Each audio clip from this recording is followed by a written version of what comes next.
প্রচন্ড ঝড় জলের রাত। কুসুমপুর গ্রামের এক তরুণ ছেলে রাহুল ছাতা মাথায় খুব দ্রুত সাইকেল চালাচ্ছে, ছুটে চলেছে ডাক্তারের খোঁজে।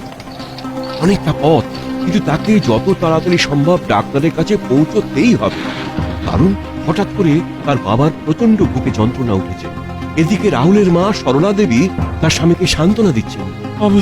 আমি আর পাচ্ছি না সরলা। আমাদের ছেলে এক্ষুনি ডাক্তারকে সাথে করে নিয়ে আসবে। কষ্ট হচ্ছে? আমি বুকে হাত বুলিয়ে দিচ্ছি। আমি আর পাচ্ছি না।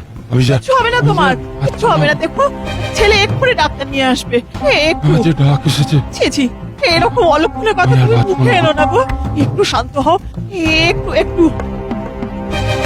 ডাক্তারবাবু, ডাক্তারবাবু দরজা খুলুন, দরজা খুলুন ডাক্তারবাবু, ডাক্তারবাবু দরজা খুলুন, ডাক্তারবাবু দরজা খুলুন। এত রাতে আবার কার কি হলো? আমি কুসুমপুর গ্রামের মনোহর মাস্টারের ছেলে রাহুল। আমার বাবার হঠাৎ বুকে যন্ত্রণা উঠেছে, ছটফট করছে। আপনি একটিবার চলুন ডাক্তারবাবু, একটিবার চলুন। সে তো যাবো, কিন্তু এত রাতে এই বৃষ্টির মধ্যে কিভাবে যাব? আপনি আমার সাইকেলে ছাতা ধরে বসুন, আমি আপনার পায়ে পড়ি ডাক্তারবাবু, আপনি আমার বাবাকে বাঁচান। আচ্ছা ঠিক আছে তুমি দাঁড়াও, আমি আমার ব্যাগটা নিয়ে আসছি। এরপর ঝড়ের গতিতে সাইকেল চালিয়ে ডাক্তার বাবুকে নিয়ে রাহুল বাড়িতে এসে পৌঁছল। ততক্ষণে বৃষ্টিটাও অনেকটা ধরে এসেছে।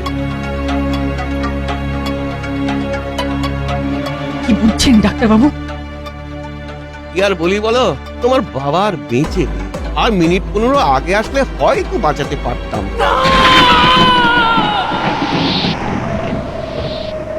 না না, হতে পারে না। তুমি যেতে পারো না। কথা বলো। আমার কি হলো গো? ওগো, তুমি কথা বলো না। ডাক্তার বাবু, আমার সব শেষ হয়ে গেল। হায় হায় হায়। না সব শেষ হয়নি, ছেলে তো রয়েছে।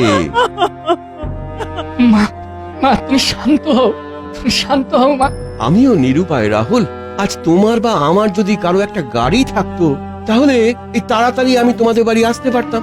তাহলে হয়তো তোমার বাবাকে আমি বাঁচাতেও পারতাম। যাকে যা হয়েছে হয়েছে। রাহুল, তোমার এখনো অনেক দায়িত্ব। হ্যাঁ ডাক্তারবাবু, ঠিক বলেছেন। এরপর রাহুলের বাবা মনোহর মাস্টারের দাহকর্ম, শ্রাদ্ধাদির সমস্ত কাজ শেষ হয়। দেখতে দেখতে কয়েক মাস কেটে যায়। এমন সময় একদিন বিকেলে রাহুল কলেজ থেকে ফিরছে।